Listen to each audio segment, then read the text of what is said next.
పసుపు తాడు ఒకటే మహాభాగ్యమై బ్రతుకుతుంది పడతి పతే లోకమై.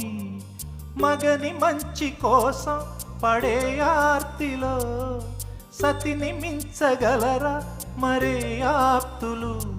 ఏ పూజ చేసినా ఏ నోము నోచినా ఏ స్వార్థము లేని త్యాగం భార్యగా రూపమే పొందగా.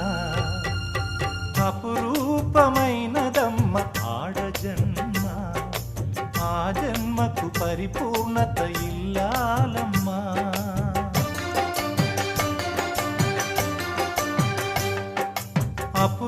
అపురూపమైనదమ్మ ఆడజన్మ, ఆ జన్మకు పరిపూర్ణత